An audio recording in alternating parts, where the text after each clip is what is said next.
अमित शाह बोल दे उसके बेटे की कीमत कितनी है, हम देंगे। मैं अपने हाथ से उसका गला दबाना चाहता हूं। मतलब राष्ट्रपति हाउस के अंदर मार दिया था।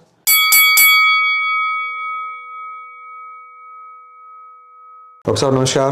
नमस्कार राहुल स्वागत भाई। है जी आपका।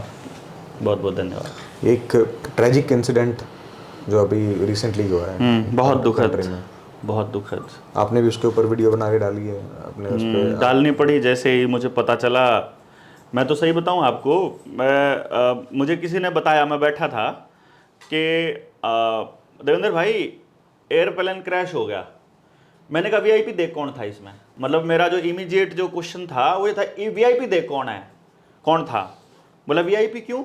मैं कहा ये देखना है कि ये क्रैश जो है ना, ये हादसा है या ये साजिश है, पहले ये चेक करना है।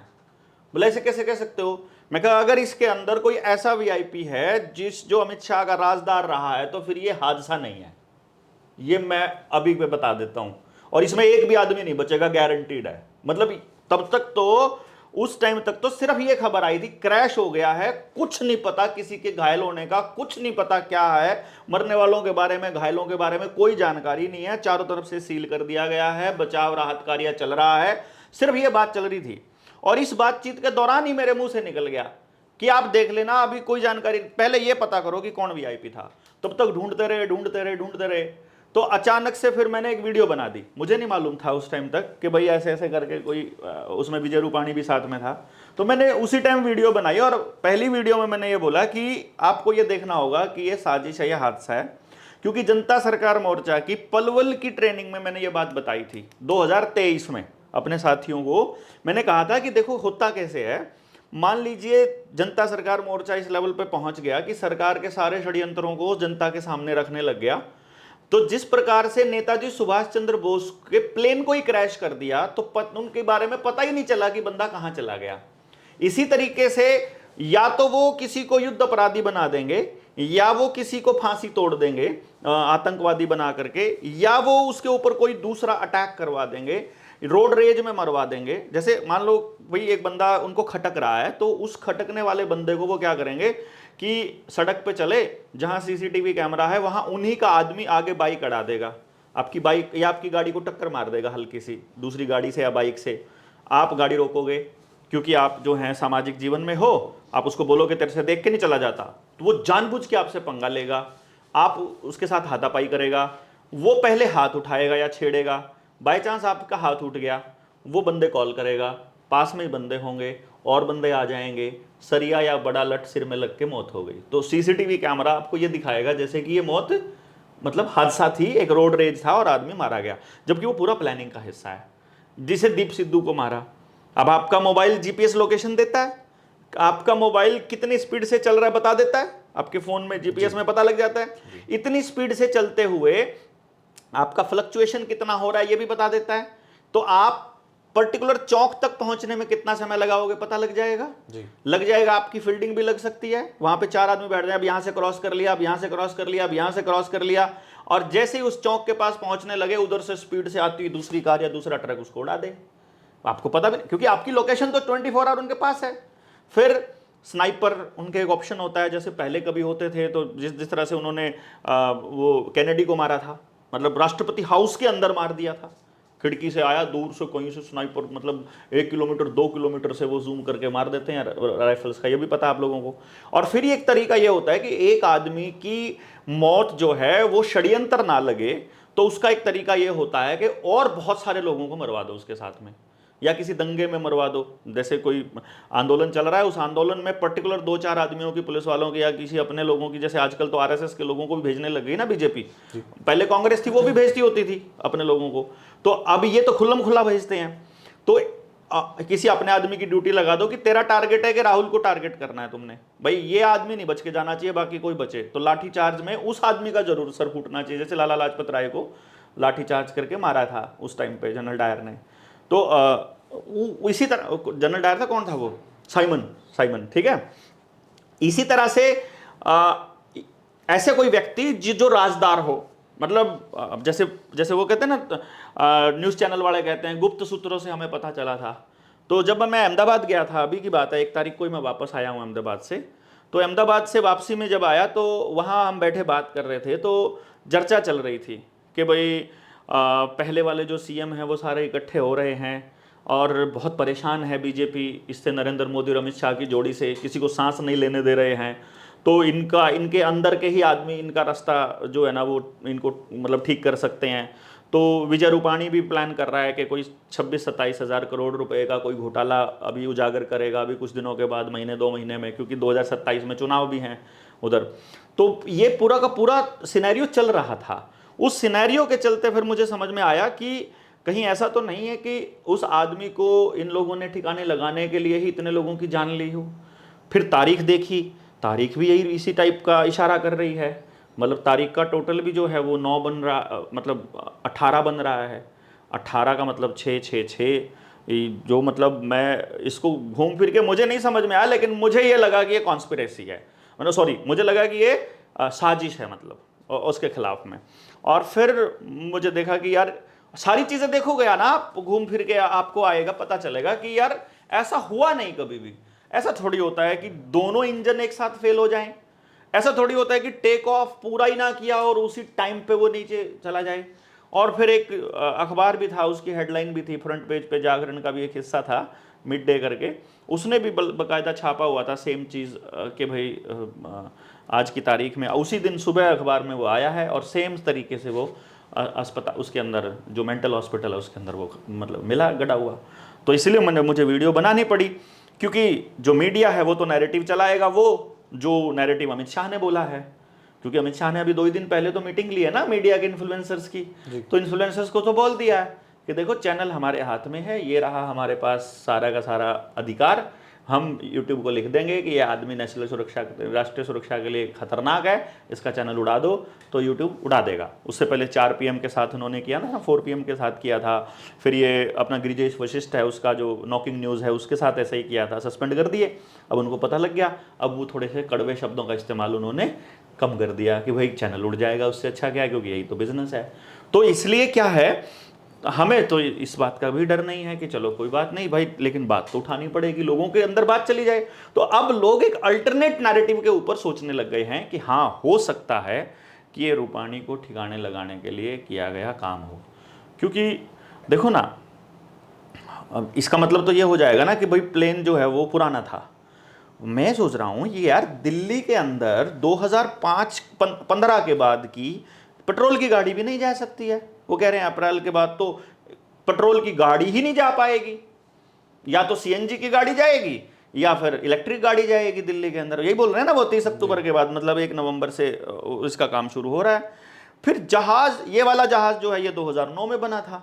तो फिर ये जहाज, बल्कि ये तो अभी थोड़ा पुराना ही है, 15-16 साल पुराना ही है। जहाज तो 50-50 साल पुराने चल रहे हैं, अभी तक भी रनिंग में हैं और सवारियां लेके जा रहे हैं। तो उनके ऊपर तो कोई मतलब नहीं, इसके ऊपर कोई भी सुरक्षा कारण नहीं होते, पर्यावरण का प्रदूषण भी नहीं करते, उनकी जांच भी नहीं होती। आपको कभी किसी ने सोशल मीडिया प्लेटफॉर्म पर या सरकार के किसी ऑफिशियल अकाउंट पर आपने देखा हो कि भाई इस जहाज की जांच पड़ताल की, सुरक्षा मानकों में ये कमियां पाई गई, इन मानकों को दुरुस्त किया गया, या एयरलाइन को निर्देश दिए गए कि तुम इनको ठीक करो? ऐसा कुछ खबर आपने कभी सुनी नहीं होगी। क्यों? क्योंकि एयरलाइन सारी प्राइवेट और एयरपोर्ट भी सारे प्राइवेट। मतलब जब तक वो एयरपोर्ट बनता नहीं है तब तक जनता के पैसे से है बन रहा है। जैसे ही वो एयरपोर्ट बन जाता है वहाँ पे पब्लिक की आवाजाही शुरू होती है, वहाँ पर प्रॉफिट आना चालू होता है, उसको किसी प्राइवेट प्लेयर को दे दिया जाता है। मैं तो बहुत पहले से बोल भी रहा हूँ ये बात कि भाई ये जितने भी एयरपोर्ट्स हैं ये असल में ज़मीन हथियाने और प्राइवेट कंपनियों के बड़े मालिक जो पूंजीपति हैं उनकी आवागमन के लिए बन रहे हैं। आपको तो लॉलीपॉप दिखाया जा रहा है कि जनता इसमें ट्रैवल कर रही है, जनता कभी ट्रैवल नहीं कर रही है इसके अंदर। जनता का तो उल्टा नुकसान हो रहा है जनता का तो इसके अंदर, क्योंकि जो उन्होंने एयरपोर्ट बना दिया, जो वहाँ स्टाफ लगाया है, जो एयरक्राफ्ट की जो मेंटेनेंस है, उसका खर्चा कहाँ से निकालेंगे? वो खर्चा निकालने के लिए गाड़ी ये किराए पे दे रखे हैं इन्होंने तो ये प्लेन। बाकी तो उनके अपने पर्पस के लिए है ना, उनको हीरोइन की तस्करी करनी है, उनको ह्यूमन ट्रैफिकिंग करनी है, उनको यहाँ से सोना लेकर के जाना है, वहाँ से कोई और चीज़ नशा देश के अंदर लेकर के आना है, तो उसके लिए है। जाकर के पता करो, क्योंकि मैं कई बार चार्टर्ड प्लेन में गया हूं, मतलब इन द सेंस मेरा कहने का मतलब ये है कि मुझे कुछ लोग ऐसे मेरे संपर्क में बहुत पहले से आए, मेरे लिए उन्होंने स्पेशल अरेंजमेंट्स करी, तो मैंने देखा कि आपका अगर चार्टर्ड प्लेन खुद का है, आपकी एयरलाइन अगर खुद की है और वो आपसे अगर मिलने के लिए बुलाता है, तो वो बंदा गाड़ी जब आपको लेके जाएगी ना, वो गाड़ी का कोई चेकअप नहीं होता है, उसका अलग रास्ता है जो टोटल मतलब जिसमें सुरक्षा की जांच ही नहीं होती है।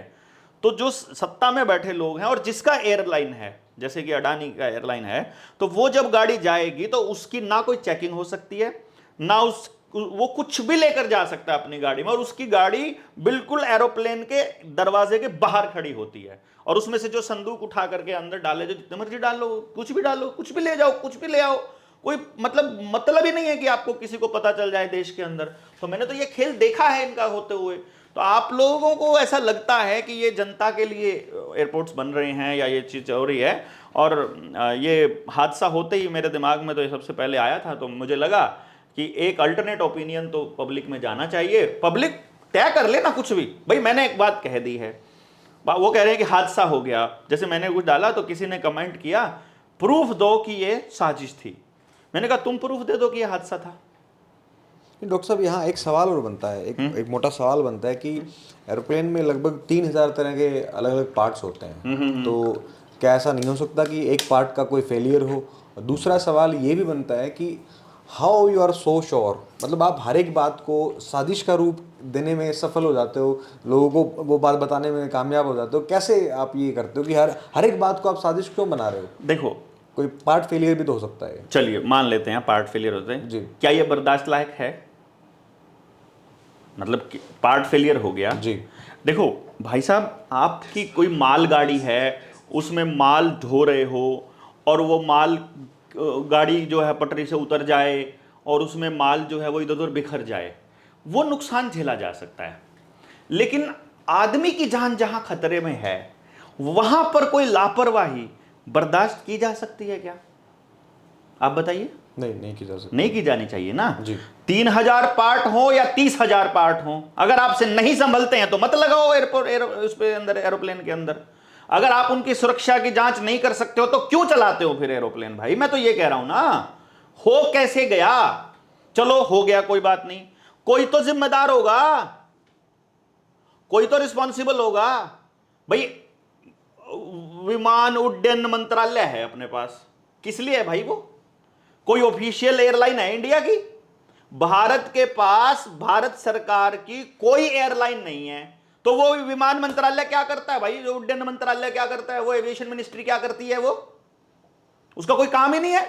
तो जब उसका कोई काम ही नहीं है तो क्यों बना रखा है? अगर सारा कुछ डीजीसीए ने करना है, पिछली बार जितने भी आपके ऊपर मैंडेट थोपे गए थे कि बिना मास्क के आप अंदर एयरपोर्ट में नहीं जा सकते हो, बिना मास्क और वैक्सीन के सर्टिफिकेट के आप ऊपर एरोप्लेन में नहीं, आपको टिकट नहीं मिलेगी, आप अंदर नहीं जा पाओगे, वो किसके थे?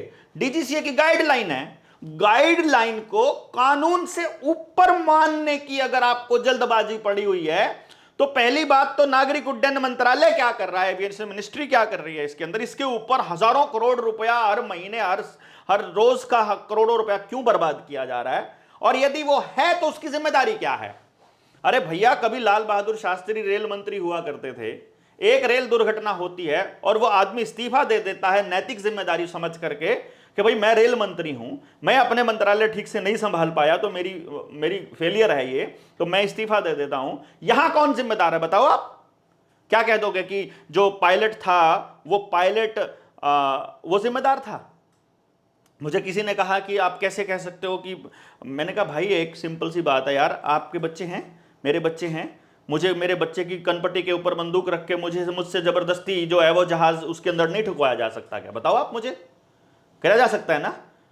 मतलब आपको ब्लैकमेल किया जा सकता है कि आप जेपटाइज उसके अंदर कुछ सेंधमारी करके या कुछ गलत गड़बड़ कर दो, तो कोई तो रिस्पॉन्सिबल होगा ना भाई मेरे। डीजीसीए का कोई आदमी किसी को बलि का बकरा तो बनाओ, लेकिन कोई नहीं बनेगा मेरे दोस्त।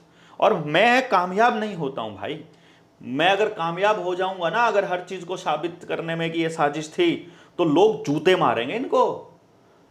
नरेंद्र मोदी ने क्या बोला था कि 50 दिन दे दो, अगर अर्थव्यवस्था पटरी पर नहीं आई जब नोटबंदी हुई थी, जिस चौराहे पर कहोगे मैं जूते मार मतलब जूते खाने को ले आ जाऊंगा और मुझे जूते मार लेना, जितने चाहो उतने जूते।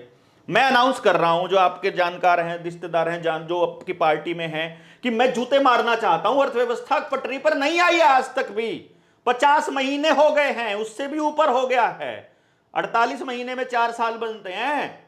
2016 में हुई थी, 2025 आ गया, अभी तो सब कुछ बर्बादी की तरफ है। हम सबको जूते मारने हैं, किस चौराहे पर आ रहे हो तुम? ये पूछना नहीं बनता है क्या? अरे तो एविएशन मिनिस्ट्री, अगर अगर लोग मर रहे हैं तो लोगों के मरने पर अगर सवाल कोई उठा रहा है तो उसको आप ऐसे कैसे कह रहे हो कि भाई मैं कोई साजिश साबित करने में लगा पड़ा हूं? मैं तो साबित ही नहीं कर पाता, मैं तो बोल ही रहा हूं खाली। एक नैरेटिव सरकार चला रही है, एक नैरेटिव मीडिया चला रही है, मिनिस्ट्री चला रही है, मिनिस्ट्री एविएशन, ये सब कुछ तो मिली भगत सब एक ही तो है भाई मेरे, उससे अल्टरनेट कोई भी नहीं बोल रहा ना। कमाल की बात तो ये है। डॉक्टर साहब, अब कोई हेल्थ की बात आती है, आप हेल्थ की बात पे बातचीत करते हो, कोई और मुद्दा आता है, लॉकडाउन का मुद्दा हो, आपने उस पर बात की, किसान आंदोलन का मुद्दा है, उस पर भी बात की, कितनी चीज़ों के एक्सपर्ट हो आप। अब एयरलाइन वाला मुद्दा आ गया, आप उस पर भी बात कर रहे हो। भाई expert word is a fraud. जो ये टोटलिटेरियन गवर्नमेंट बनाने जा रहे हैं, इसमें एक्सपर्ट शब्द को ही इस्तेमाल करने वाले हैं। एक्सपर्ट कौन होता है? पीएचडी करे हुए किसी बंदे से मिलना आप। पीएचडी करा हुआ बंदा कौन होता है? जो 10वीं का बच्चा है, सारे सब्जेक्ट पढ़ता है, 11वीं के बच्चे तक आते आते वो साइंस, कॉमर्स और उसमें चली जाती है, मेडिकल, नॉन मेडिकल, कॉमर्स और ह्यूमैनिटीज़ में चली जाती है। मास्टर्स में जाओगे वो भी बंट जाएगा कि फिजिक्स, केमिस्ट्री, मैथ जिसने तीनों पढ़े थे, मास्टर्स में जा करके वो भी एक तक आ जाएगा कि केमिस्ट्री में करनी है कि मैथ्स में कि फिजिक्स में। पीएचडी तक जाओगे तो वो पूरी की पूरी केमिस्ट्री भी एक टॉपिक पे आके अटक जाएगी, कौन से टॉपिक पर तुमने रिसर्च करनी है, यही तो है ना जी। उसी को एक्सपर्ट बोलोगे आप। जिसने एक टॉपिक पर काम किया वो एक्सपर्ट है, या जिसको सारा पता है वो एक्सपर्ट है?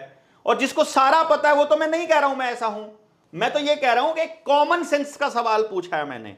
कॉमन सेंस के सवाल और एक्सपर्ट की जब मुकाबला होता है, जब जिस टाइम पे ये थे, कौन से थे ये जितने ये आईएमए वाले थे, इंडियन मेडिकल एसोसिएशन वाले, जो आपने हेल्थ वाली बात पे बोला, मैंने इंडियन मेडिकल एसोसिएशन वालों से कॉमन सेंस का सवाल पूछा था।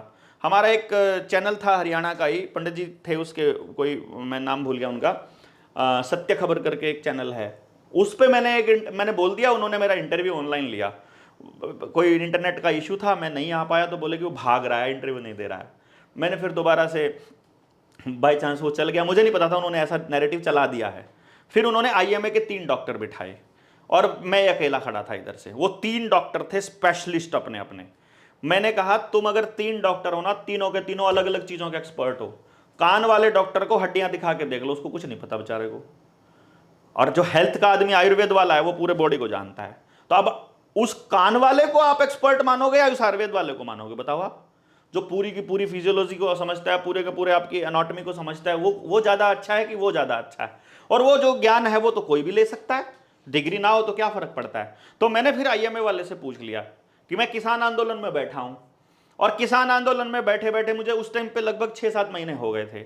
मैंने उनको सिर्फ इतना ही पूछा है, भाई मुझे ये तो बता दो कि हम वहां पर बैठे हुए हैं, जहां तक टिकरी बॉर्डर तक किसान आंदोलन है, वहां तक एक भी मौत कोरोना से नहीं है, और उसके पार चले जाओ तो अस्पतालों के बाहर ऑक्सीजन वाले लेकर, ऑक्सीजन का सिलेंडर लेके सड़क पे, फुटपाथ पे पड़े हैं, हॉस्पिटल के बाहर, अंदर जगह नहीं है। अब मुझे आप कॉमन सेंस बता दो, उधर क्यों नहीं आ रहा वो जो बीमारी आप कह रहे हो? हम वहां पर 3 दिन में नहा रहे हैं कि 2 दिन में, हमें कुछ नहीं पता था। ठीक, हमें वहां यह भी नहीं पता था कि भाई क्या नाम, एक थाली में खा रहे हैं, 3 खा रहे हैं कि 4 खा रहे हैं कि 10 खा रहे हैं, सारे इकट्ठे एक ट्रॉली में बैठे काम कर रहे हैं, वहीं पे बैठे हैं, उसी के अंदर बैठे हुए हैं, सबके कपड़े इस्तेमाल हो रहे हैं। सिंगल भी डेथ कोरोना से नहीं हुई किसान आंदोलन में। पता आपको ये बात क्यों नहीं हुई? क्योंकि जब पहली बार सिंघू बॉर्डर पर कोरोना से डेथ दिखाई, सीएमओ के पास जाकर के 3 गाड़ियां भर के गई थी हमारी।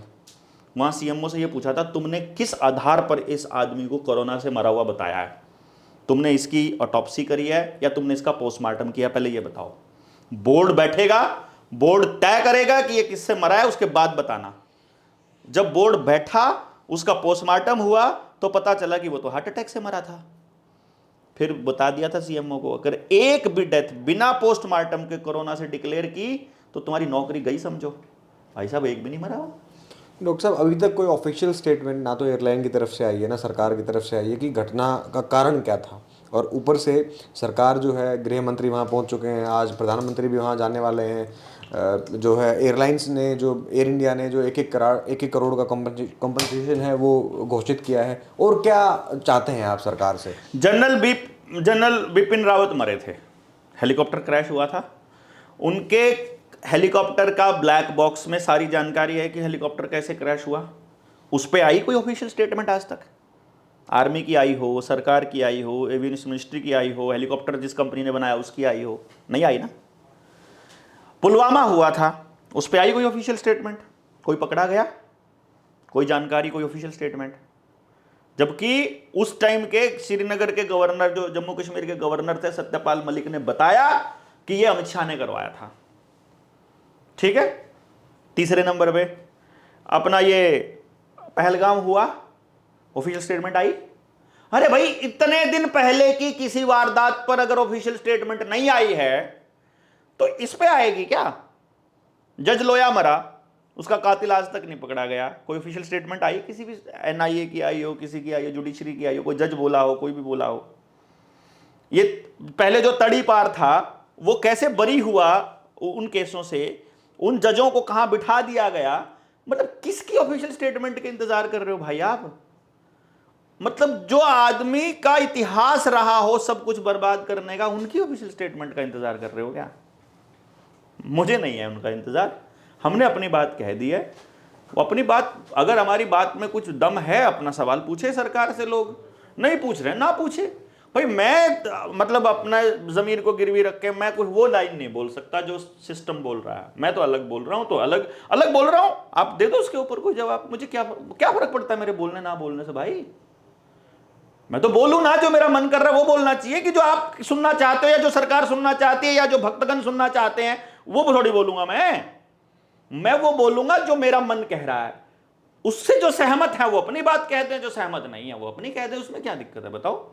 ऐसा लगता है कि बहुत एक गंभीर जो है वो मुद्दा हुआ है, बहुत एक दर्दपूर्ण हादसा हुआ है, उसके बाद भी आप इस हादसे पे एक ऑफिशियल ऐसी स्टेटमेंट देने की जगह है कि बहुत गंभीर चीज़ हुई, आगे से हमें ध्यान रखना चाहिए, आप तो उल्टा सरकार को कोसने चले हैं चीज़ों को लेकर। क्या ध्यान रखना चाहिए? क्या आज तक एयरप्लेन क्रैश नहीं हुआ है भाई? रेवाड़ी में एक प्लेन क्रैश हुआ था, उसके बाद वो कहने लगे कि भाई कम्युनिकेशन सिस्टम था, एक तरीका था कम्युनिकेशन का, वो तरीका बदलना पड़ गया था हमको, तो नए नियम जारी किए।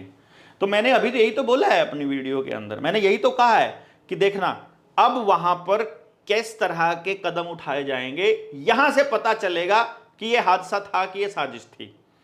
यानी कि आपकी एयरपोर्ट पे एंट्री एग्जिट, आपका दूसरे देश में जाना और आना, आपके वहां के रिहायशी इलाके के अंदर वहां का जो मतलब वो है रिहायशी इलाके का विस्थापन होगा। एयरपोर्ट की जमीन कहीं और चली जाएगी, एयरपोर्ट का स्टेशन कहीं और बनेगा या कहीं और एयरपोर्ट ट्रांसफर होने वाला है। क्योंकि आज के टाइम पर जो पहले एयरपोर्ट बाहर था शहर के अहमदाबाद में, वो अंदर आ गया है, उसके चारों तरफ जो है रिहायशी इलाका हो गया है। तो वो बाहर चला जाएगा तो वो जमीन किसके पास जाएगी, वो किस बिल्डर को मिलेगी, और दूसरी जमीन को कैसे वो देखेंगे? इस पे नजर दौड़ानी पड़ेगी ना। अभी आपको अगले 5-6 महीने, साल भर में पता चलेगा ना। अभी जब जम्मू कश्मीर के अंदर धारा 370 का ड्रामा खेला इन्होंने कि हटा दी, मैं अकेला था बोलने वाला, भाई नहीं हटी है यार, क्यों तुम बात कर रहे हो? एक क्लॉज हटा है जिसमें जमीन खरीदने वाला क्लॉज था। वो जमीन भी इसलिए क्योंकि अडानी को जमीन देनी है जम्मू कश्मीर की, और लिथियम मिला है वहां, लिथियम के भंडार अडानी को देने हैं, इसलिए हटी है। मैंने तब बोला था 2022 में, जिस टाइम पे ये गेम इन्होंने खेला, 19 में जब ये खेला, तो मतलब जम्मू कश्मीर में 5 अगस्त 2019 को इन्होंने लॉकडाउन लगाया था। मेरी लॉकडाउन लगते ही मेरी अगली पोस्ट थी कि अगर इंडिया में अगर ये कश्मीर में लॉकडाउन लग रहा है तो पूरे भारत में लगेगा। ये लेबोरेटरी है। कश्मीर दोनों पार्टियों के लिए, चाहे कांग्रेस हो चाहे बीजेपी हो, दोनों पार्टियों के लिए लेबोरेटरी की तरह काम करती है। क्योंकि लेबोरेटरी में क्या होता है, आपका पूरा ब्लड थोड़ी चेक किया जाता है भाई। एक बूंद ब्लड की ले लो, उसमें जो रिएक्शन होता है जिस दवाई का पता चल जाएगा। तो वहां पर जो हो रहा है, क्योंकि वहां मुसलमान भी हैं, क्योंकि पाकिस्तान के नजदीक भी है, बॉर्डर एरिया भी है, और आर्मी का शासन भी है, सरकार के विरोधी लोग भी हैं, तो एक बार चेक कर लो कि कांग्रेसी क्या भाषा बोलते हैं, बीजेपी वाले क्या भाषा बोलते हैं, अमर अब्दुल्ला वाले कैसी भाषा बोलते हैं, और वो सारे के सारे क्या क्या भाषा बोल रहे हैं पता लग गया। वहां से मालूम पड़ जाएगा कि देश में किस तरह की आवाज आएगी। तो अब मैंने बोला था कि ये लेबोरेटरी टेस्ट है, उसके बाद पूरे देश में लॉकडाउन लगेगा। तो 5 अगस्त 2019 को वहां लगा, और उसके बाद कोविड-19 आ गया, और फिर उसके बाद में आपके पूरे देश में लगा। ना लगाओ तो बताओ। उसके बाद जब वहां पर 370 वाला नाटक हुआ, तब मैंने बोला था कि ये जमीन अडानी को देनी है। मेरी कितनी वीडियोस वायरल हुई थी, इतनी गालियां पड़ती थी मेरे को, इतनी गालियां पड़ी थी कि तुझे कुछ भी चीज, हर चीज में तुझे साजिश नजर आती है। अरे साजिश नहीं है भाई, ये खबरों को नहीं पढ़ते हो यार तुम। पहले खबर आएगी लिथियम के भंडार मिले हैं, फिर खबर आई थी कि वहां सेना का डिप्लॉय किया गया है, सेना की टुकड़ी को लगाया गया है, फिर पता लगता है कि लॉकडाउन लगाया गया है, फिर पता लगता है कि आपकी मेडिकल स्टोर भी बंद कर दिए गए हैं, इंटरनेट भी बंद कर दिया है, मोबाइल सेवा भी बंद कर दी है, आपका टेलीफोन सेवा भी बंद कर दिया, तो ताकि कश्मीर की कोई खबर बाहर ना जाए। जो चाइना में हो रहा है उसकी टेस्टिंग कर रहे हैं। तो इसमें ये खबरों को तो आप पढ़ते नहीं हो, तो आप कैसे आप ये कह सकते हो कि मेरी चीजें, मतलब मैं अलग ओपिनियन दे रहा हूं तो वो गलत है। चलो, आपका ओपिनियन सही है डॉक्टर साहब, आपका आप जो बात बता रहे हो सारी की सारी सही है। सरकार की जिम्मेवारियां हैं, कमियां हैं, आपको लगता है वो सारी ठीक है। सोल्यूशन क्या है, क्या सोल्यूशन हो सकता है इसका? आप सोल्यूशन भी आपने कुछ इजाद किया होगा कि ऐसा हुआ है तो। सबसे पहले तो इसके सोल्यूशन के रूप में यदि आपको सचमुच कुछ करना है, सबसे पहले जवाबदेही तय करो हर चीज की, हर चीज की। सड़क पर चलते हुए किसी का बच्चा साइकिल या मोटरसाइकिल का टायर गड्ढे में पड़ने से अगर उसकी मौत हो जाती है तो जिम्मेदार कौन होगा? सड़क का ठेकेदार, बनाने वाला मजदूर, वहाँ का एसडीएम, उसको पास करने वाला इंजीनियर, या कौन? किसकी जिम्मेदारी? कोई तो जिम्मेदारी होगी ना किसी की। तो आप ऐसे थोड़ी कह सकते हो कि ड्राइविंग करने वाले की जिम्मेदारी तय कर दोगे, खाली बहाने ढूंढते रहोगे ड्राइविंग करने वालों के कमियों के। मान लो कोई आदमी ऐसा है जो गाड़ी चलानी आती है उसको, और उसके पास ड्राइविंग लाइसेंस नहीं है, या उसका ड्राइविंग लाइसेंस एक्सपायर हो गया है। आदमी का ड्राइविंग लाइसेंस एक्सपायर होता है 15 या 20 साल गाड़ी चलाने के बाद। 15-20 साल जिसने गाड़ी चला ली उसको लाइसेंस रिन्यू करने की तो जरूरत नहीं है ना। लेकिन अगर उसका लाइसेंस रिन्यू नहीं हुआ है, उसको ये लोग कह देते हैं इसने रिन्यू नहीं कराया था इसलिए एक्सीडेंट हो गया, इसलिए कोई केस नहीं बनता है कि नहीं। कितना कितना हिपोक्रेटिक एक सिचुएशन है। तो मैं ये कह रहा हूं, छोटी से छोटी चीज पर जो व्यक्ति क्रेडिट लेता है, आर्मी ने अटैक किया ना, एयर स्ट्राइक आर्मी ने किया ना, तो क्रेडिट नरेंद्र मोदी कैसे ले सकता है? देश के मजदूर रोड बना रहे हैं, पैसा हम दे रहे हैं, टोल हम देते हैं, वो क्रेडिट कैसे ले सकता है? एक आदमी जो हर किसी के किए हुए कामों का क्रेडिट खुद ले रहा है, तो क्या सारे हादसों और सारी गलत नीतियों के परिणाम का जो ठीक रहा है वो उसके सर पर नहीं फूटना चाहिए? नहीं फूटना चाहिए क्या? बताओ आप। मैं आपको एक आंकड़ा दे रहा हूं, इस देश के अंदर उसने कहा इतनी वैक्सीन लगा दी, इतनी वैक्सीन लगाकर इतने लोगों को, फलाना लोगों को वो कर दिया। बाद में हालांकि वैक्सीन का सर्टिफिकेट से अपनी फोटो हटा ली, लेकिन मैंने कुछ लिखा था जिसके ऊपर मैंने कुछ डिटेल दी थी कि भाई आपने इसके ऊपर सवाल ही नहीं पूछा यार। मलेरिया के केस, मतलब ये तो आपने बताया ना कि कोरोना के केस थे, मलेरिया के 2 लाख केस साल में, डायबिटीज के 5 लाख केस, किडनी फेलियर के 2 लाख केस, कैंसर के 9 lakh case, liver 3 lakh case, brain stroke 7 lakh cases, typhoid के 9,000, रोड एक्सीडेंट्स के लगभग 2 लाख, कुपोषण 10 लाख बच्चे मरते हैं कुपोषण से, गलत इलाज होने से 10 लाख बच्चा पिछले साल मरा है, आत्महत्या 1.5 लाख, मर्डर 30,000, प्राकृतिक आपदा में मौत 60,000, फूड पॉइजनिंग से 16.25 लाख लोग मरे, इंडस्ट्रियल एक्सीडेंट में 11,000, और डिप्रेशन से लगभग 1 लाख लोग मरे। इसकी जिम्मेदारी किसकी है? आप कह रहे हो कि हर एक चीज की जिम्मेदारी सरकार की है? नहीं होनी चाहिए। क्रेडिट कैसे ले लेगा फिर वो? भाई देखो, दोगली बात नहीं होगी ना कि क्रेडिट उसका, जिम्मेदारी हमारी। या तो जिम्मेदारी, क्रेडिट भी हमें मिलना चाहिए, क्रेडिट जिम्मेदारी भी हमारी होनी चाहिए, और अगर क्रेडिट वो ले रहा है तो जिम्मेदारी भी उसकी होनी चाहिए। सबसे पहला सोल्यूशन ये होता है दोस्त कि जब कोई व्यक्ति काम करता है ना, उसको इस बात का डर होना चाहिए कि लोग क्या कहेंगे, मीडिया क्या कहेगी। मीडिया खरीद लिया, सोशल इन्फ्लुएंसर इफेक्ट कर दिए, आपको डरा दिया, धमका दिया, ईडी का मदद ले ली, सीबीआई की मदद ले ली, उसकी मदद से विपक्ष को रोक लिया गया, सारे नेताओं को खरीद लिया गया, मनमाने नोट छाप करके सबका मुंह बंद कर दिया गया। कौन बोलेगा भाई? पब्लिक तो बेचारी को सुबह से लेकर रात तक अपनी रोजी रोटी से ही फुर्सत नहीं है उसको, तो उसको समझाने कौन जाएगा? किसी वकील को नहीं पड़ी है तुम्हारे अधिकारों के बारे में बता दे, किसी मास्टर को नहीं पड़ी है कि जो तुम्हारे बच्चों की जिंदगी बचाने की बात कर ले, किसी नेता को नहीं पड़ी है कि वो आपके गांव को संवारने की बात कर ले। मेरे गांव का उस दिन का आंकड़ा मैं आपको बता रहा हूं, आप मेरे गांव में आए थे ना, मैंने ये आंकड़ा दिया उस दिन, बनाया था, सर्वे किया था पूरे गांव में। मेरे गांव में अगर 1800 घरों का आंकड़ा लेता हूं ना, ये देखो, ये मैंने हर जाति का आंकड़ा लिया था, मतलब इसमें ये जाट कम्युनिटी, ये ब्राह्मण, ये वाल्मीकि, ये चमार, ये कश्यप, ये गडरिया, जितने हमारे गांव के अंदर हैं, सबका डाटा लेकर के, घरों का अनुपात लेकर के, हम उसी अनुपात में उनके घरों में गए, सबका हिसाब किताब किया, सबसे पूछा। मतलब कुछ कास्ट में तो यहां तक भी है, अगर आप देखेंगे, जैसे इंश्योरेंस का जो पैसा 0 रुपया है तो 0 लिखा हुआ है, हमने कोई अपनी तरफ से कुछ नहीं लिखा। कहीं पर कितना लिखा?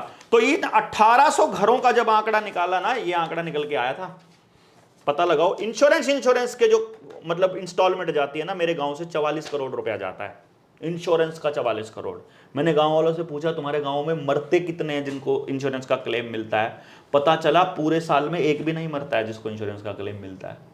तो ये 44 करोड़ रुपया हर साल बेफजूल देते हो ना। अगर गांव वाले सिर्फ ये 40 करोड़ इकट्ठा कर लो, उसके ब्याज में मरने वाले को, हर मरने वाले को 10 लाख दे सकते हो तुम। ये बात कोई छोटी बात नहीं है, मैं बता रहा हूं आपको। इसके बाद मैंने पता किया, टोटल कमाई पूरे गांव की 280 करोड़ रुपया है, और उसमें से खर्चा 100 करोड़ है। 180 बचत के होने चाहिए ना, 180 करोड़, लेकिन रियलिटी में 316 करोड़ रुपए का तो लोन है पूरे गांव पे जो जा रहा है, लोन के इंस्टॉलमेंट्स जा रहे हैं। और एजुकेशन पर मेरे गांव से 20 करोड़ रुपया प्राइवेट स्कूलों को जाता है। सिर्फ एक गांव की बात कह रहा हूं, पूरे हरियाणा में लगभग 7000 गांव हैं, और पूरे देश में 7 लाख गांव हैं, छोटे बड़े मान करके कैलकुलेट करके देखो, जीरोस खत्म हो जाएंगी, काउंटिंग नहीं आती हमको इतनी, जितने पैसा हम लोग सिर्फ वेस्टेज कर रहे हैं। और किसकी जिम्मेदारी? आपका बच्चा स्कूल में पढ़ रहा है, फेल होए, पास होए, जॉब मिले ना मिले, रोजगार मिले ना मिले, डिप्रेशन में जाए, नंबर कितने आए, क्या, सारी जिम्मेदारी बच्चे की। कोई माँ बाप जिम्मेदारी नहीं ले रहा, कोई टीचर जिम्मेदारी नहीं ले रहा, कोई बोर्ड जिम्मेदारी नहीं ले रहा, कोई सरकार जिम्मेदारी नहीं ले रही। जिम्मेदार कौन? बच्चा, कि तू मेहनत नहीं करता। अरे भाई तेरे पास सीईटी इतनी है यार, क्या करे तू? अभी सीईटी का एग्जाम निकाला, कॉमन एंट्रेंस टेस्ट निकाला, कितने करोड़ रुपए सिर्फ फार्म भरने पे कमा गई सरकार। उसके बाद जब वो बच्चे ट्रैवल करके जाएंगे, एक रात पहले हर गाड़ी का खर्चा हिसाब लगाओ, कम से कम 4000 रुपए का तेल फूकेगा, क्योंकि गुड़गांव वालों को यमुनानगर फेंकेंगे, यमुनानगर वालों को दादरी फेंकेंगे, दादरी वालों को उधर फेंकेंगे, ऐसे ही होता है ना। एक रात पहले जाएंगे, पूरी फैमिली का टाइम लगेगा, हजारों करोड़ रुपए का टर्नओवर होगा, और अगले दिन पेपर देने जाएंगे, अगले दिन 2 दिन खराब होंगे, कितना पैसा बनेगा। और पोस्ट कितनी निकलेंगी? 1000 बच्चों को नौकरी देने की कवायद कर रही है सरकार, या 10,000 बच्चों को देने की कवायद कर रही है। वो 10,000 बच्चे कैसे लगेंगे? ठेके पर लगेंगे। ये काम हो रहा है ना। जिम्मेदार कौन? तुम्हारा बोर्ड से पढ़ा बच्चा, तुमने सिलेबस दिया वो पढ़ा, तुमने पास किया, तुमने पास करने को फिर कह रहे हो एक और पेपर देना पड़ेगा। कब तक पेपर लेते रहोगे? तुम्हारा पेपर कौन लेगा? तुम्हारे किए का हिसाब कौन देगा? ये तो पूछ लो कोई। उनके कर्मों का हिसाब नहीं मांग रहा कोई भाई। ये है सोल्यूशन, हिसाब मांगना चालू कर दो। 5 साल में इतने लाख, इतने करोड़ रुपया तुमने खाया है इस देश का, इतने कि तुमको हर एमएलए को इतने करोड़ रुपए मिले हैं फंड के। वो फंड तुमने कितना खाया और उसके बदले में तुमने क्या किया वो बताओ। सड़कें सोल्यूशन थोड़ी ना है यार, तरक्की का पैमाना सड़कें थोड़ी ना है। जहां जहां सड़कें हैं और जिन गांवों की सारी गलियां पक्की और फर्श वाली और सड़क बन चुकी है, वहां का तापमान तो चेक करो, ठंडा ही नहीं होता भाई। एक बार गर्म हो गया तो अगली सुबह ही निकल आती है, सारी बिल्डिंगों से गर्मी की ऐसी वो निकलती है। शहर में जाकर देखो, दिल्ली जैसे शहर में रात को भी दिन जैसा ही गर्मी रहती है। क्यों? सब कुछ पक्का हो गया है, ना पेड़ है, ना घास है, ना मिट्टी है, ना पानी छिड़कने की जगह, कुछ नहीं है भाई साहब आपके पास। इस हादसे को लेकर पर्टिकुलर डॉक्टर साहब, आप सरकार से क्या क्या सवाल आप पूछना चाहते हो? क्या चाहते हो आप सरकार किन सवालों के आपके जवाब दे? सबसे पहले यह जवाब दे कि सुरक्षा की जिम्मेदारी किसकी थी, एविएशन मिनिस्ट्री क्या कर रही है, डीजीसीए का क्या काम था, जिम्मेदार कौन है, 22 लोगों की मौत पर सारा देश मातम मनाकर अभी तक रुका नहीं था, जो वहाँ हुई थी। उसके बाद फिर एक हादसे में 11 लोग मर जाते हैं जब आपका आरसीबी का जश्न मनाया जा रहा है, उसका भी कोई जिम्मेदार नहीं है। वो एक बागेश्वर वाला नौटंकी है, उसके वहाँ पर भी मतलब भगदड़ मच जाती है, वहाँ लोग मर जाते हैं, तो उसका भी जिम्मेदार कोई नहीं है। कोई नेता अगर कॉल दे देना कोई, और वहाँ एक आदमी मर जाए, तो जिसकी कॉल थी उसके ऊपर एफआईआर हो जाती है। किसी धर्मगुरु के ऊपर हुई आज तक भगदड़ में मचे? नहीं ना। कुंभ में कितने लोग मरे, उसकी जिम्मेदारी किसकी थी? कोई भी नहीं। Nobody is responsible. कमाल की बात यह है। और रिस्पॉन्सिबल होगा तो कैसे? जो तुम पाकिस्तान को पूरे को नेस्ता नाबूद करने के लिए तैयार खड़े थे, 22 लोगों की मौत पर, 242 लोगों की मौत पर पूरे के पूरे एविएशन मिनिस्ट्री को नेस्ता नाबूद क्यों नहीं कर देते तुम? करने चाहिए ना जी। ये हत्याएं हैं, मौत नहीं है। I declare that, I demand कि पूरी एविएशन मिनिस्ट्री को खत्म कर दिया जाए, क्योंकि ये ऐसे ही लोगों को लील रही है। अगर आप 22 लोगों पर पूरे पाकिस्तान को मारने के लिए तैयार होते हो तो एविएशन के रूल्स और रेगुलेशंस कौन बनाएगा, कौन रेगुलेट करेगा? क्यों जाना है एविएशन का? किस लिए जाना है? पहले ये तो बता दो, कहां जा रहे हो या क्यों जा रहे हो? क्यों जाना है आपको, ये बताओ। क्या करने जा रहे हो आप लंदन? लंदन वालों को यहां आना पड़ा था क्योंकि उनके वहां कुछ नहीं होता था। मसाले यहां से जाते, कपड़े यहां से जाते, दाल यहां से जाती, अनाज यहां से जाता, पशु यहां से जाता, फूड प्रोडक्ट्स यहां से जाता। उनके पास कुछ था ही नहीं भैया। वहां क्यों जा रहे हो? वो तुमको लुभावने लुभावने बढ़िया बढ़िया बिल्डिंग, बढ़िया बढ़िया सड़कें दिखा रहे हैं। उनको यहां आना है, इसीलिए तो तुम्हारे बूढ़ों को मार करके जवानों को विदेश भेज रहे हैं। सब कुछ पाइपलाइन से चल रहा है, पूरा अमेरिका, पूरा लंदन पाइपलाइन से। पाइपलाइन नहीं चलती कभी, पाइपलाइन तो कब मर्जी बंद कर दो। वो यहां भी बिछाने जा रहे हैं। दो चीज़ आपने कही, एक तो जिम्मेदार कौन ये बताओ, दूसरा डीजीसी को पूरा नेस्तो नाबूद कर दो। अगर तुम पाकिस्तान को नेस्तो नाबूद करने वाले लोग हो आपको लगता है यही दो सॉल्यूशन है, और भी कुछ आपको लगता है कि सरकार को ये कदम उठाने चाहिए इस हादसे को लेकर? कुछ नहीं भैया, अगर ये हादसा किया गया तो पहले आगे भी होते रहेंगे। कभी भी किसी को भी निपटाने के लिए इस्तेमाल किया जा सकता है। कभी हमारी फ्लाइट में हम कभी चढ़ें और वो भी उड़ जाए तो उसमें बुरा मत मानना, या पूरी गाड़ी उड़ जाए, या हमारी गाड़ी में आपको कोई ड्रग्स रखी मिल जाए, या कोई और आरोप लग के हमको भी अंदर कर दें तो बुरा मत मानना। ये प्लानिंग के तहत होता है सारा कुछ, हमारे कहने से थोड़ी होगा कुछ भी। लेकिन मैं तो सिर्फ ये पूछ रहा हूँ, आपको ज़रूरत क्या है? कई बार डॉक्टर साहब, एरोप्लेन की ज़रूरत क्या है? आपकी जो बातें हैं ना, जिस तरह आप बताते हो, फिल्मी कहानियाँ लगती हैं कि हाँ यार एक बात planning बताओ, हुई सोचो, है। देखो एक बात बताओ, आपको किसने बनाया? जिसने आपको बनाया उसी ने पेड़ बनाया, उसी ने पानी बनाया, उसी ने हवा बनाई, उसी ने पक्षी बनाए। चिड़िया, हमिंग बर्ड और मोर और ईगल, शुतुरमुर्ग, सब उसने बनाए। जिसको एक जगह से दूसरी जगह जाना हो रातों रात, उसको पंख दिए, तुमको भी दे देता वो।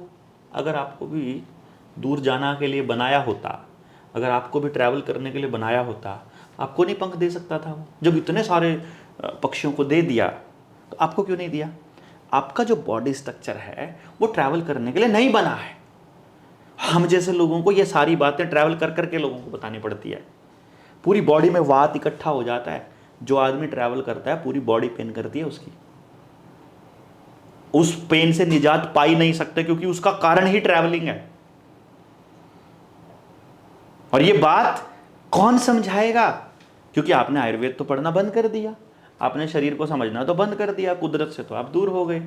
आप तो सब सारा दिन तो एयरपोर्ट लगे रहते हैं, आप तो गाने सुनने के शौकीन हो गए, मूवी देखने के या ओटीटी के प्लेटफॉर्म पर बैठे हुए हो। आपने समझना ही बंद कर दिया भाई। यार तुमको तेज भागना होता तो चीता बनाया तो है यार, तुमको भी दे देता उतना तेज दौड़ने वाली चीजें। आपको गेंडे जैसी खाल भी दे सकता था वो, गेंडे की खाल दे दे, मछली वाला गोल गोल वो गलफड़े दे दे अंदर, ठीक है, और मतलब जो है उड़ने के लिए पंख दे दे। ये सब कुछ चाहिए क्या आपको? आदमी क्या कर रहा है? सिर्फ दोहन के अलावा तो कुछ नहीं कर रहा ना प्रकृति का। एयरपोर्ट बना के, जहाज बना के आप अपनी जड़ें छोड़ करके जा रहे हो। जिस पेड़ की, जिस जानवर की, जिस इंसान की जड़ें खोखली हो जाएं वो सरवाइव नहीं कर सकता। और जो इस षड्यंत्र को चलाने वाले लोग हैं वो चाहते हैं कि आपकी जड़ें खोखली हो जाएं। आप एक बात बताओ, राखी गढ़ी पे तो ये तो इन्हीं वाले आर्कियोलॉजिकल सर्वे वाले बोल रहे हैं ना, ASI वाले बोल रहे हैं ना कि यहाँ पर बड़ी विकसित सभ्यता थी। अगर 4000 साल पहले पक्की ईंटें अवेलेबल थी तो हमारे जो पुरखे थे वो मूर्ख थोड़ी थे यार, वो कच्चे मकान बनाया करते थे। उन्होंने पक्की ईंटों का जमाना देखकर कच्ची चीजों पर वापस गए कि सब कुछ पक्का हो जाएगा तो सब बर्बाद हो जाएगा, तब जाकर के वो गए। अब जाकर के देखो अमेरिका और इंग्लैंड के अंदर या भारत के अंदर जो सबसे अमीर लोग हैं, जिनके पास रहने के लिए खूब सारी जगह है, वो ठंडी जगह के लिए, सुकून के लिए अपनी 1 एकड़ की फार्म हाउस में एक कच्ची झोपड़ी बना के बैठे हैं। नहीं बना के बैठे हो तो बताओ, सुकून वहां मिलता है। वो दिखाने के लिए है बड़े वाली बिल्डिंग, और ये जो है असली सुकून के लिए है। वो पागल थोड़ी ना थे, हमारे पुरखे बड़े समझदार थे कि इस तरह का जीवन जियो कि अगली पीढ़ी को ना पसंद आए तो उसको तोड़ना आसान हो, रीमोल्ड करना मुश्किल ना हो, और उसके बाद उसमें अपने तरीके से बना लो। और जब आप चले जाओ, क्योंकि आपकी ज़्यादा से ज़्यादा ज़िंदगी मेहनत की कितनी है, मतलब आप 50 साल तक ज़्यादा मेहनत कर जाते हो। 50 साल आपने किया, ये करोड़ों साल से चल रही धरती है, अपना योगदान करो, इसको बर्बाद करने में नहीं बल्कि इसको संभालने में। और जब यहाँ से जाओ तो आपका कुछ वैसे भी नहीं रहना है भाई, कुछ नहीं रहना है, परमानेंट नहीं है आपकी कोई। आपका DNA सर्वाइव करेगा, आपका DNA आगे जाएगा आपके बच्चों की शक्ल में। आपके बच्चे सर्वाइव करते रहे, इसके लिए आपको लड़ाई लड़नी है। आप अपने बच्चों को विदेश भेज रहे हो, बताओ, सारा DNA तो ख़त्म कर रहे हैं। It's a game plan, it's all strategy. तो मैं तो नहीं इसके पक्ष में, मैं तो रोडवेज के भी पक्ष में नहीं हूँ। देखो, अगर आप घूमने के लिए ट्रैवल कर रहे हो, दुनिया देखने के लिए ट्रैवल कर रहे हो, बहुत अच्छी बात है, लेकिन आपका काम ट्रैवलिंग से चलता हो, आपकी ज़िंदगी ट्रैवलिंग से चलती हो, इससे दुखद और इससे भयानक तो कुछ भी नहीं हो सकता। मतलब आप सुबह उठते ही ट्रैवल करने लग जाओ, रात तक आप ट्रैवल करते रहो, जियोगे कब यार? कंपनियों के लिए कमाते रहोगे। गाड़ी अपनी खुद की है तो कंपनी को फ़ायदा, पेट्रोल कंपनी को फ़ायदा, आप जहाज़ से जा रहे हो तो जहाज़ कंपनी को फ़ायदा, आपको क्या मिल रहा है? बीमारी। बाकी तो मैं क्या कहूँ। खैर डॉक्टर साहब, हम आपकी बात लगभग मेरे हिसाब से लोगों को समझ में भी आएगी, और शायद ये चुभने वाली बातें हैं, सरकार ना भी आए, मुझे क्या है, देखो मैं तो देखे। ब्लैक बॉक्स की खबर आ जाए बस किसी तरह से। ब्लैक बॉक्स में सारा कुछ होता है कि कैसे एक्सीडेंट होता है, क्यों हम हुआ। सब की भी ये दुआएं कि पता लगे लोगों को एग्जैक्टली कि ब्लैक बॉक्स में क्या मिला है डाटा, तो मुझे उससे नहीं पता लगता, लगे। मुझे नहीं लगता आपको कभी भी पता चलेगा कि विजय रूपाणी को क्यों मारा गया, कभी भी नहीं पता चलेगा। नेताजी सुभाष चंद्र बोस के कातिलों का आज तक पता नहीं चला। 1 करोड़ रुपया दे रही है, भक्तगण जो हैं वो लगे पड़े हैं भाई, टाटा कंपनी जो ये एयर इंडिया 1 करोड़ रुपया दे रही है। या भाई मॉन्ट्रियल कन्वेंशन पढ़ लो 1999 की, हर एयरलाइन को अपने इंटरनेशनल ट्रैवल करने वाले उन पैसेंजर्स को मिनिमम इतना तो देना पड़े, ये मिनिमम है जो उन्होंने साइन करी हुई है उस कन्वेंशन पे। मॉन्ट्रियल कन्वेंशन है ये, तो ये मजबूरी है उनकी देनी, ना कि उनकी दरिया दिली। सरकार के पक्ष वाले लोग इसको दरिया दिली बना करके पेश कर रहे हैं कि 1 करोड़ रुपया मिल रहा है। 1 करोड़ रुपया इज अ ब्लड मनी। आपके बच्चे की मौत की कीमत रखी है उन्होंने 1 करोड़ रुपया। अमित शाह बोल दे उसके बेटे की कीमत कितनी है, हम देंगे। मैं अपने हाथ से उसका गला दबाना चाहता हूं। बोलो कितने रुपए में अपना बेटा मरवाएगा वो, या कोई और बता दे अपने बच्चों को, अपने परिवार के लोगों को मरवाने का कितना पैसा लोगे। हमारे बच्चों की कीमत 1 करोड़ बस। इस बातचीत को यहीं समाप्त करते हैं। डॉक्टर साहब बहुत बहुत शुक्रिया आपका ये सब एक्सप्लेन करने के लिए, एक नया नैरेटिव लेके आने के लिए। बहुत बहुत धन्यवाद। धन्यवाद।